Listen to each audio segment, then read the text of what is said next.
Okay, so what we have here is 2 sticks of 8 gig of RAM, so for a total of 16 at 2666.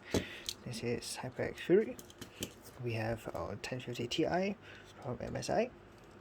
Okay, then we have a 500 gig silicon power SSD, and we have a power adapter. What we're doing here today is upgrading our Dell Vostro. Okay, so for one, we're going to put in the 1080 Ti just to see what that will do in this system. So it has a 8500 or 8400, can't remember exactly which. Then gonna upgrading this, then we'll need a proprietary power cable, then just putting in more RAM. Okay, so I'm gonna bring the system over, then we're gonna put things in and see how we can go about doing things. Okay, so this is the Dell Vostro that we're looking at. Just a quick overview on what's inside again. We have two 1x slots and one 16x slot and one PCI, right? Two DIMMs, one NVMe SSD drive. So this only takes NVMe, it doesn't take SATA, and I don't have a spare drive around, so I'm not going to use that. And the purpose of this build is going to be NAS server, so don't really need to take advantage of that. So for now, not going to do anything with that. We have Wi-Fi card, and this is our proprietary Dell power connector. So it's a 6-pin thing that we need to do. Okay, so we're gonna start with RAM.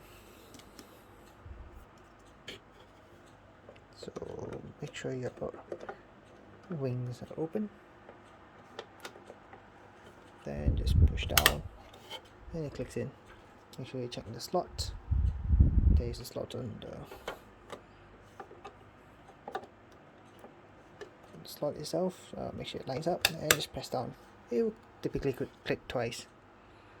Then also we have two spare SATA ports, and the SATA 2.5 drives mounted on the front here and okay, wait, you can't see. Here and here. So okay, this is where it becomes difficult, right? I plan to mount this here, and then I plan to put another drive here. Okay, and I'm going to leave this 1TB drive in here. So this Dell power cable, which is not from Dell, it's from China, it's in here like so, right?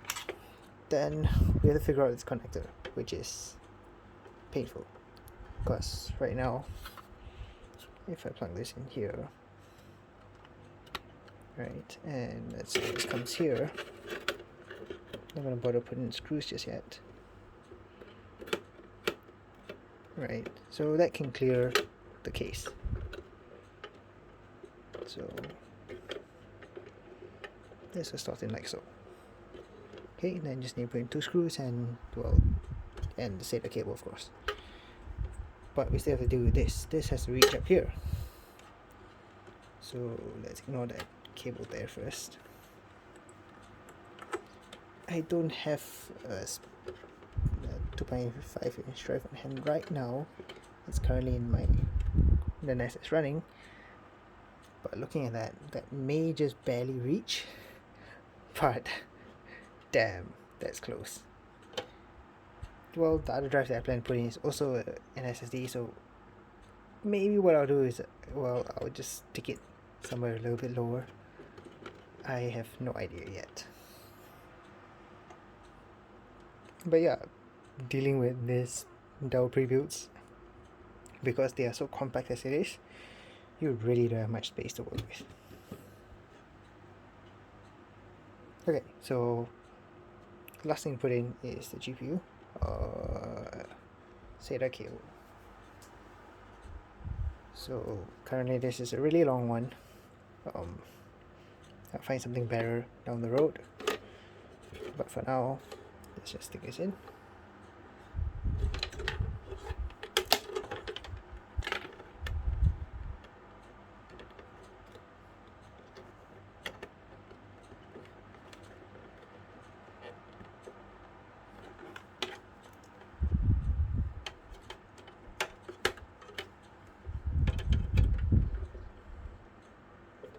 Yes, I know the cables are a mess right now.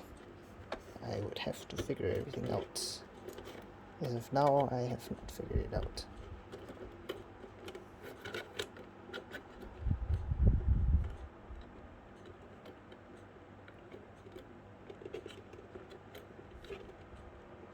Oh, okay. This cable is too long. Well, that's another problem. So maybe I won't even bother sticking this one in. And I'll just like stack everything on top of this. It's quite feasible, considering that I'm gonna mount SSDs, so why not? Yeah, I might just mount it here instead. You know, just put in some sort of mount, and or maybe just even leave it there like that. Just it will work. Airflow is, there's no fan in front, there's no fan in the back.